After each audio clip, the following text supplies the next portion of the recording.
If you had to choose between honor and love, which would you choose? If you had to choose between the people who raised you and the person who saved your soul, could you do it? Could you turn your back on blood to follow a fire that started in the cold?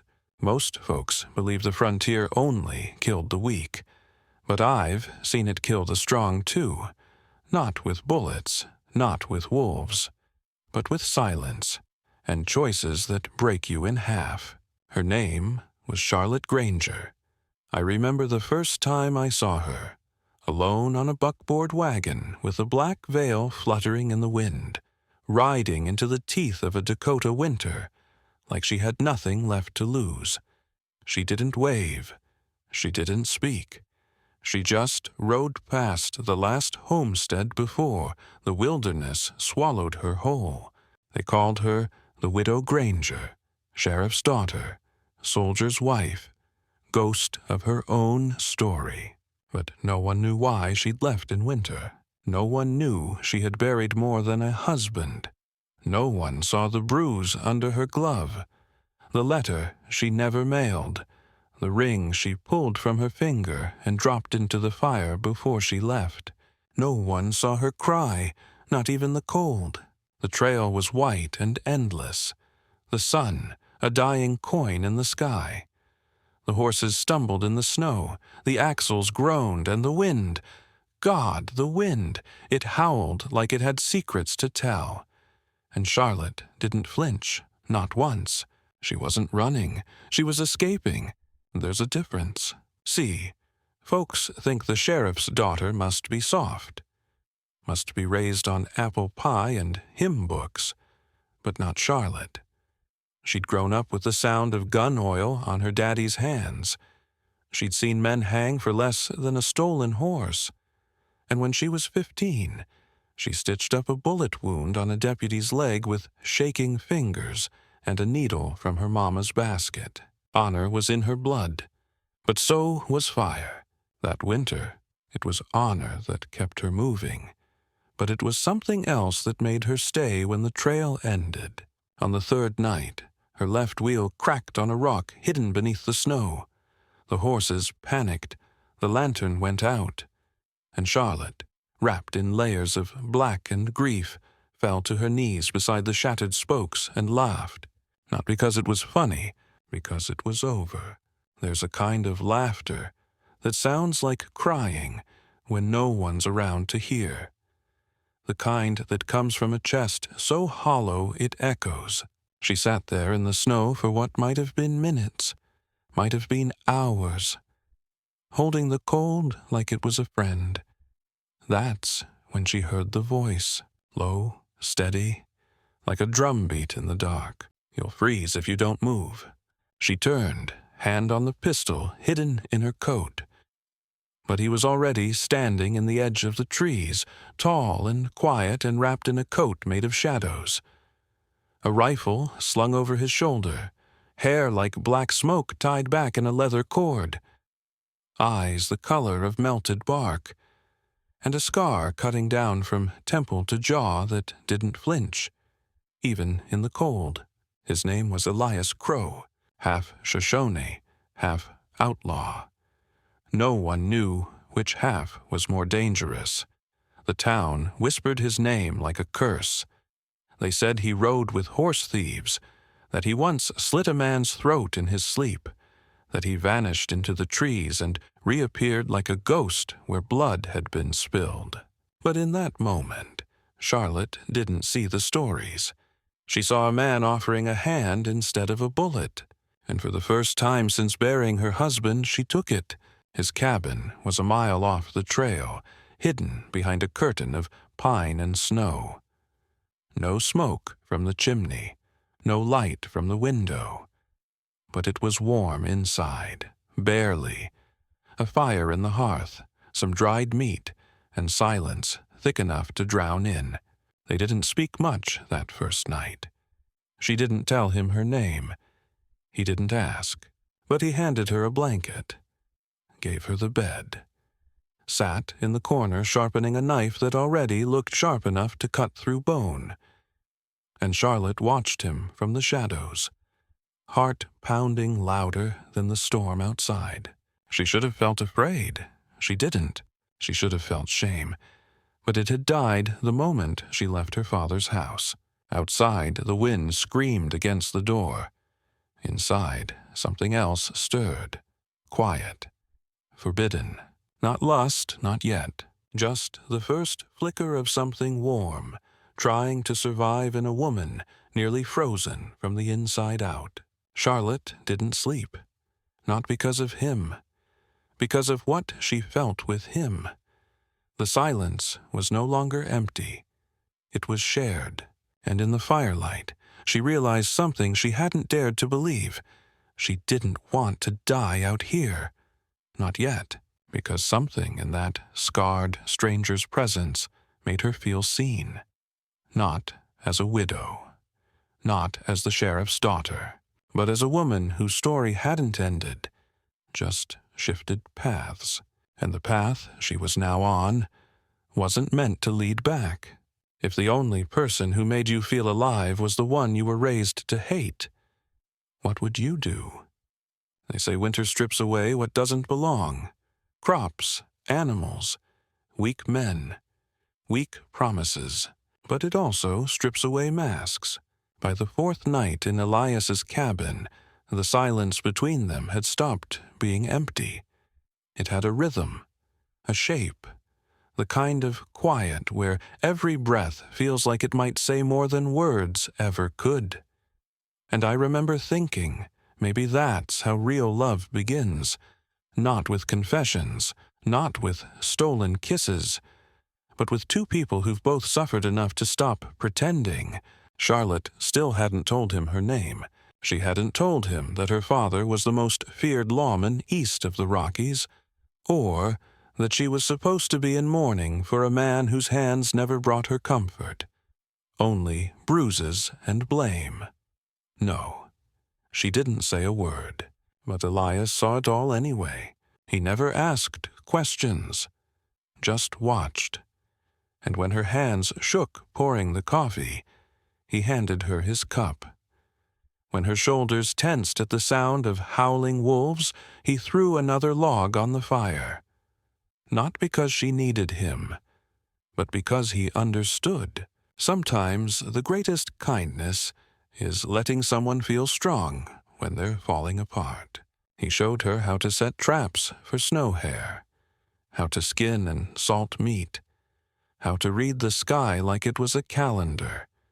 And she, well, she stitched his torn coat with a needle threaded by grief, mended it like she was mending something inside herself.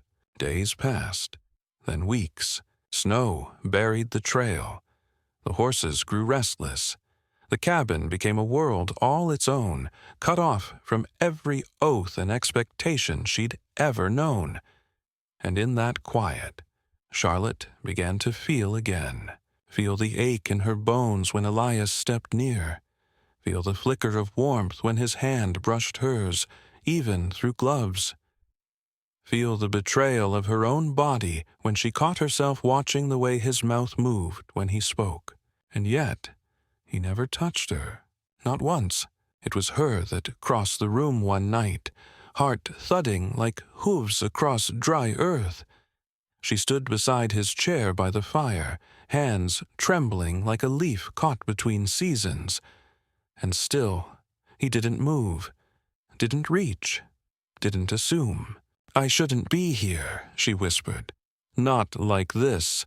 Elias looked up, eyes steady and deep as canyon water. "Then why are you?" That was all he said, and I swear to God it broke her. Because that's what forbidden love does. It holds up a mirror and asks you to stop lying to yourself. It doesn't scream. It doesn't beg. It waits until you're honest enough to admit you're not afraid of scandal. You're afraid of wanting something you were taught to hate. Charlotte was a sheriff's daughter. Elias was an outlaw's son. That should have been enough to keep them apart.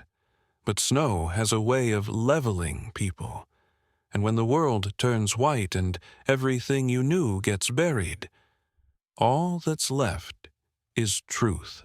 The night she kissed him, it wasn't fireworks. It was quiet, a slow, trembling surrender, like two wounded creatures recognizing the same scar in each other.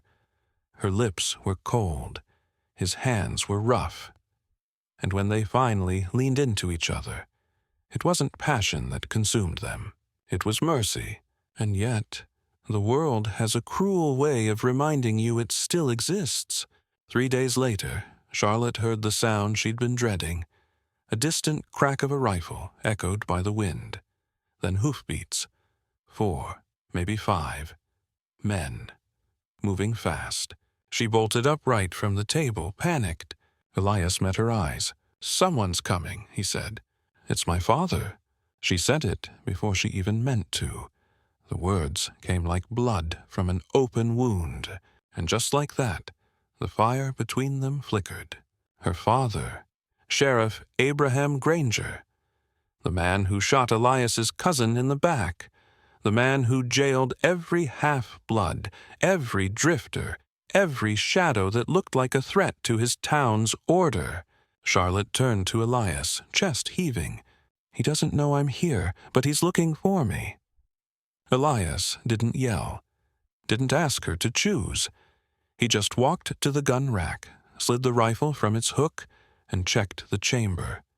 Calm, steady, like a man who'd seen this day in his mind 100 times. Charlotte stepped forward. "Don't do this, please." He looked at her then, not with anger, with heartbreak. "You think I want to kill your father? I think he wants to kill you." The wind outside screamed like a wounded beast. Snow began to fall again, thick and slow. And inside that cabin, two souls who had found each other in the dead of winter now stood inches apart, torn between a kiss and a gun. "What do you want, Charlotte?" He asked it like it mattered. And maybe that's what hurt the most, that for the first time in her life, someone actually wanted her answer. And she didn't have one, because love had arrived like a thief in the night. But honor had her father's eyes, and she didn't yet know which one she belonged to. If you had to choose between the one you love and the life you've always known, could you live with what you chose? There's a sound the land makes when it holds its breath, right before something breaks. I remember the way the snow fell that morning, slow, heavy, soft as a prayer. The kind of snow that muffles hoofbeats, that hides the line between what's real and what's memory. The kind that buries trails and secrets. And that's what Charlotte had now. Secrets. But you can't bury fire in snow. She stood by the door, watching Elias pace. Every time his boot hit the wood floor, it was like a drum beat in her chest. Her fingers curled at her sides. Her mind raced back to her father's voice, firm, righteous, unforgiving. "You don't love men like that, Charlotte. You don't trust men like that." But what if that was the lie? What if everything she'd been taught to fear was the very thing that had kept her from being free? Elias stopped by the window, looked out through the frost. His jaw clenched. 2 riders. Maybe 3. They'll reach the ridge before sundown. Charlotte stepped forward. "They'll come shooting." He nodded, but not with fear, with acceptance, like he'd lived too long in the crosshairs of men who only saw bloodlines. "I can ride," she said. "And go where?" Silence. "Back to the people who buried you once already," he asked. She winced, not because it wasn't true, but because it was. That's the thing about love born in the wild. It strips away ceremony, strips away pleasantries. All that's left is truth. And truth, my friend, has teeth. She looked at him then, standing there with that scar slicing down his face like a map of every wound he'd ever earned. A man who didn't beg, didn't plead, He stood, even when the world told him he shouldn't. "I stayed here because of you," she said, voice low. "I know. I feel something I don't want to lose." He didn't move, didn't speak, but the way his eyes softened, that said everything. Then came the sound that shattered it all. A single shot, sharp, echoing through the pines. Elias moved first, grabbed his rifle, shoved open the cabin door. Charlotte followed, heart thundering in her chest.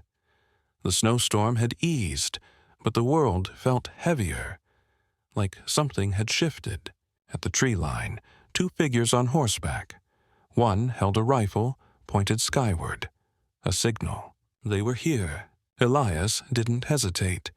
He grabbed the reins of his horse, saddled in moments with the speed of a man who'd been hunted too many times to forget the rhythm. "You should leave," he told her. "I'm not leaving you." He turned. "This isn't your fight."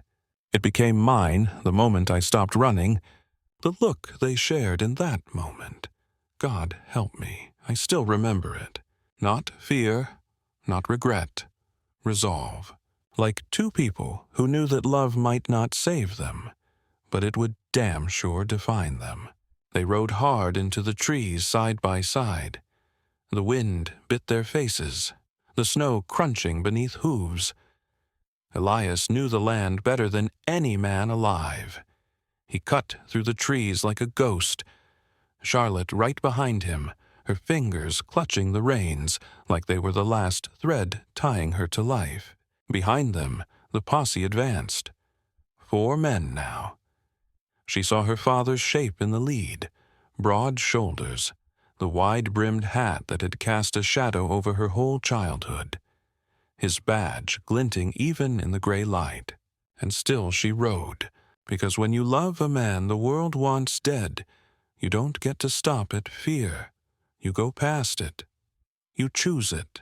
By nightfall, they reached the old canyon pass. Narrow, treacherous. One wrong move and a horse could fall 70 feet straight into ice and stone. Elias stopped. "We split here," he said. "They'll follow me." "No. Charlotte, if you ride into that canyon alone, you're already dead." He looked at her with something like pain. "You said you weren't ready to choose." "I didn't lie. I was scared." She dismounted, walked to him, placed her hand on his chest. "But I'm more scared of going back to a life where I don't feel anything." The moment stretched between them like a wire drawn tight. Behind them, the sound of hoofbeats echoed again. Closer. Her father was coming. Elias took her hand, pressed it to his lips. "Then stay with me, but know what it means. It means I'm not the sheriff's daughter anymore. It means you'll be hunted. So be it." He smiled then, soft, sad, proud. And in the darkness of that canyon trail, they sealed their fate. 2 hearts that found each other in snow and fire. 2 fugitives bound not by blood, but by the choice to love in a world built to hate them. And if you ask me what courage looks like, it's not a badge. It's not a bullet. It's a woman who rides toward the man they told her to run from. What if the one you love becomes the reason they put a price on your name? If honor was a badge and love was a fire. Charlotte Granger now stood between both, with no road back. And once you cross that line, there ain't no fence sturdy enough to straddle.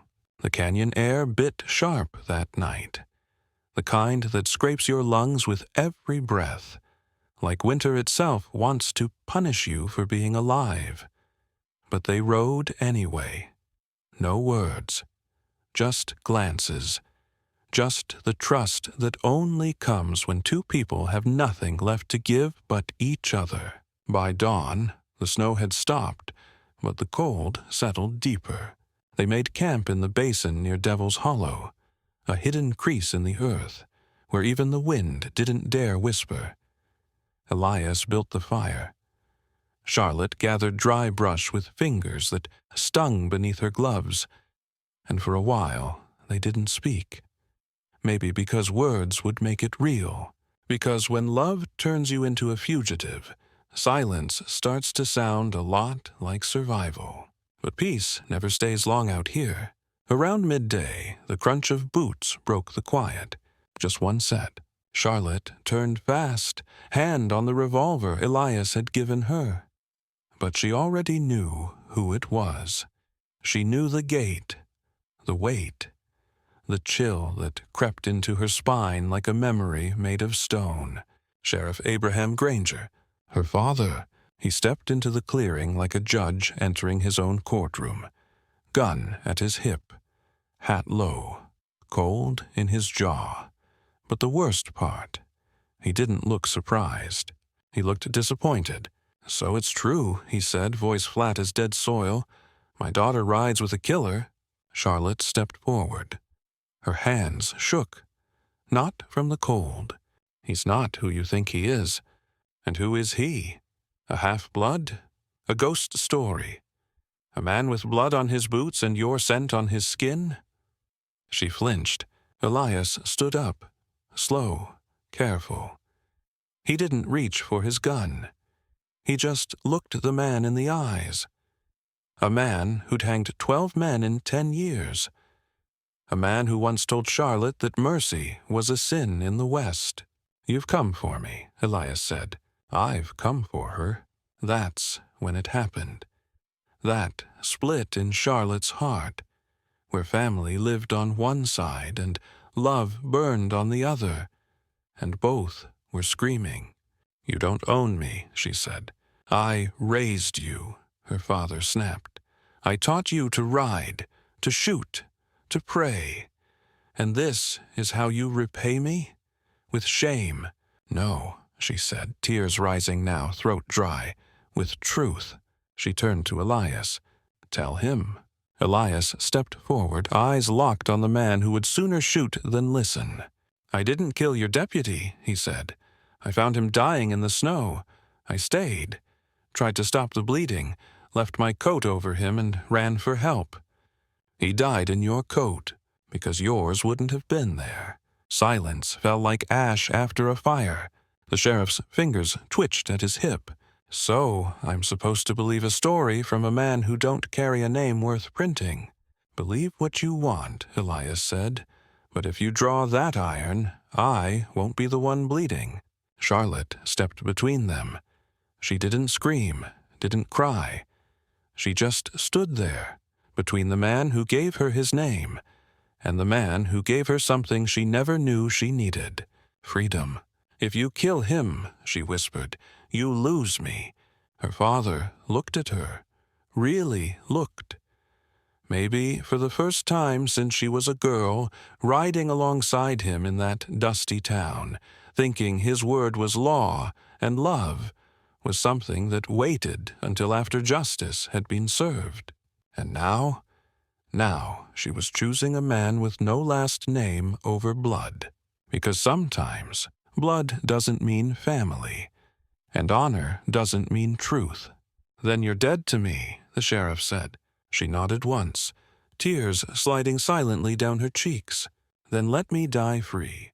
He turned, didn't shoot, didn't speak again. He just walked away, boots crunching the earth like a gavel sealing the end of everything she'd ever known. And when he was gone, Charlotte fell into Elias's arms like the world had collapsed beneath her. Because it had. She'd chosen love over blood, over safety, over the name carved into her past. And sometimes, even the right choice hurts. If love asks you to walk away from everything you've ever known, would you do it, knowing there's no way back? Some choices don't feel like choices at all. They feel like surrender, like standing on the edge of a cliff and stepping forward, not because you trust the fall, but because you can't go back. That was Charlotte Granger the morning after she watched her father disappear into the trees without a backward glance. Daughter of the law, now outlaw by love. She didn't cry. Not then. She just stood at the edge of the hollow, staring into the gray distance as if some part of her still expected him to turn around, to come back and say her name. But the wind was the only voice that answered. I remember watching her from where I sat by the fire, her silhouette carved against a sky that didn't care what names we wore or what blood we carried.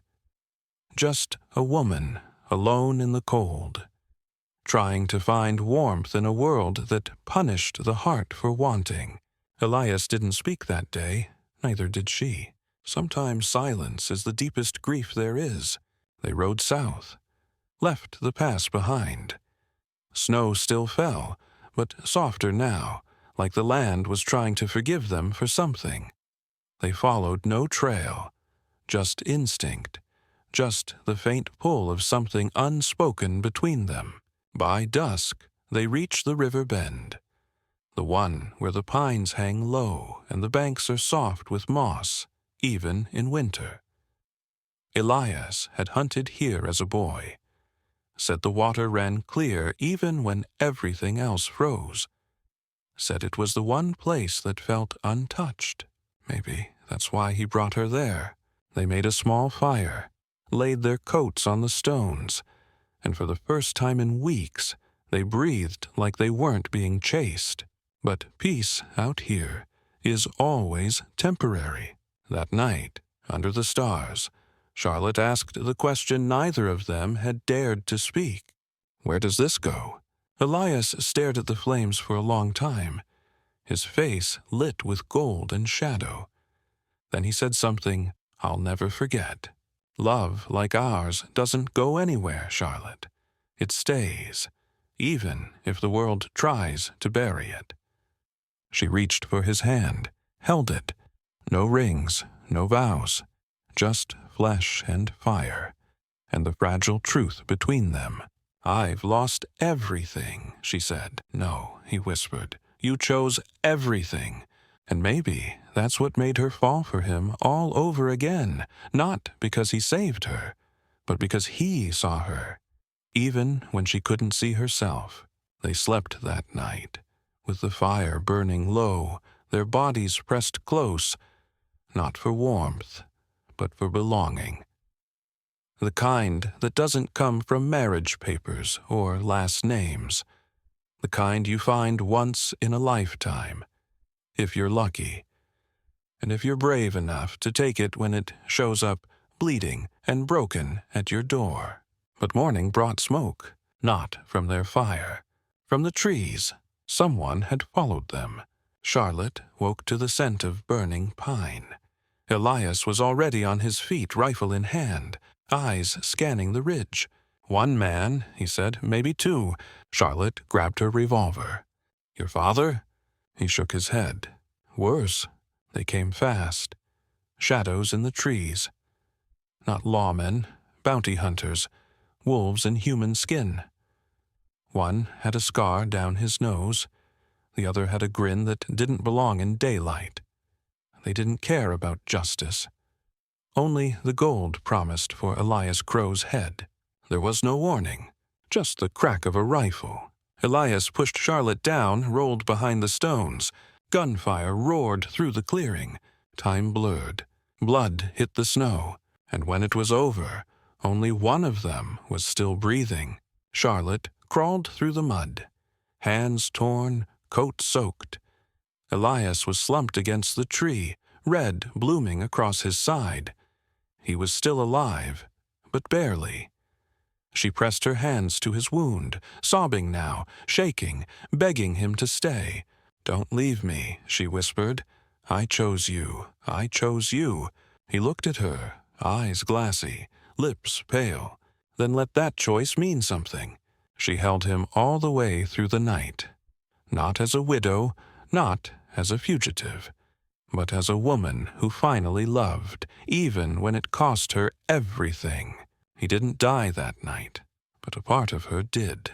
The part that belonged to Law, to her father, to the life she once thought was hers. By spring, they were gone. No one saw them ride out. No one knew where they went. just rumors. Just a story passed between travelers by firelight. A tale of a woman in black and a man with a scar who once loved each other so fiercely.